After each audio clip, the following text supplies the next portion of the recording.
ஆண்டவராகிய இயேசு கிறிஸ்துவின் நாமத்தினாலே உங்களுக்கு என்னோட அன்பின் வாழ்த்துக்கள். இன்றைய நாளின் தியானத்துக்காக தேர்ந்து கொள்ளப்பட்ட வேத வசனம் சங்கீதங்களின் புஸ்தகம் 90வது சங்கீதம் 2வது வசனம். பர்வதங்கள் தோன்றும் முன்னும் நீர் பூமியையும் உலகத்தையும் உருவாக்கும் முன்னும் நீரே அனாதியாய் என்றென்றைக்கும் தேவனாய் இருக்கிறீர். நீரே அனாதியாய் என்றென்றைக்கும் தேவனாய் இருக்கிறீர்.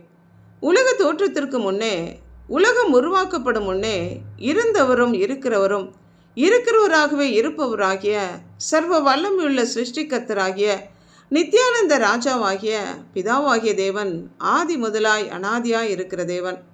ஆதியிலே வார்த்தையாக இருந்து மாம்சத்தில் வெளிப்பட்டு ஆதி முதற்கொண்டு அனாதியாய் அபிஷேகம் பண்ணப்பட்டு பிதாவின் வலது பார்சத்திலே வீற்றிருக்கிறவரும் இருந்தவரும் வருகிறவருமாகிய குமாரனாகிய இயேசு கிறிஸ்து ஆதி முதலாய் இருக்கிறவர்.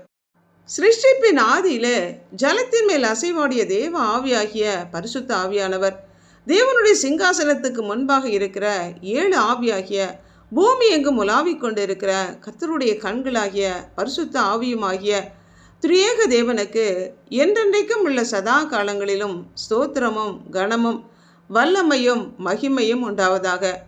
கர்த்தர் ராஜரீகம் பண்ணுகிறார். நீதியும் நியாயமும் இவருடைய சிங்காசனத்தின் ஆதாரமானதுனால பூச்சக்கரம் அசையாதபடி உறுதிப்பட்டிருக்கிறது. பூமியின் ஆழங்கள் அவர் கையில் இருக்கிறது. பர்வதங்களின் உயரங்கள் அவருடையவைகள்.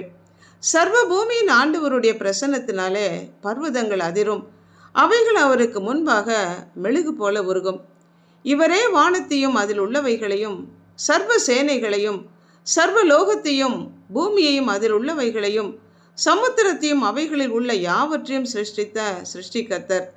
மகா கிருபையும் மனதுருக்கமும் மன்னிக்கிறதிலே தயை பெருத்த இரக்கத்தில் ஐஸ்வர்யமுள்ள நீடிய சாந்தமும் தீங்குக்கு மனஸ்தாபப்படுகிறவருமான அனாதி தேவன் ஆதி காலம் முதல் அடக்கமாய் இருந்து தீர்க்க தரிசன ஆகமங்களினாலே அனாதி தேவனுடைய கட்டளையின்படி வெளியரங்கமாக்கப்பட்ட தெய்வத்துவத்தின் பரிபூரணமான கர்த்தராகிய இயேசு கிறிஸ்து இவர் அனாதி சிநேகத்தினால் நம்மை நேசித்து அவருடைய காருண்யத்தினாலே இழுத்து அணைத்து சேர்த்து கொண்ட தேவன்.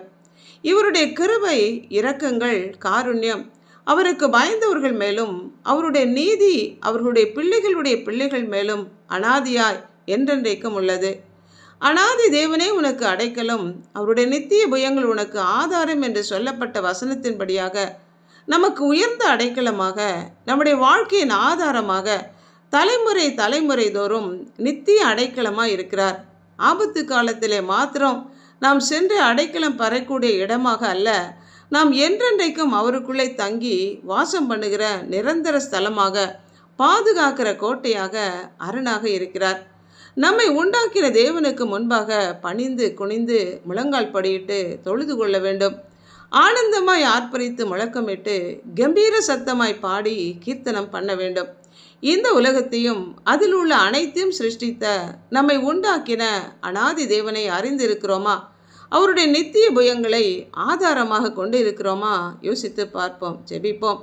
இரக்கமும் அன்புமுள்ள பரமபிதாவே, எங்களை உண்டாக்கினவரே, மகா தேவனும் மகாராஜனுமானவரே, பூமியும் அதிலுள்ள யாவும் நாடும் அதிலுள்ள யாவும் காட்டு விருட்சங்களும் கம்பீரித்து உம்மை தொழுது கொள்ளும்போது உம்மாலே படைக்கப்பட்ட மனிதர்களாகிய நாங்கள் உம்மை சேவித்து உம்முடைய பாதத்தை முத்தமிடுகிறோம்.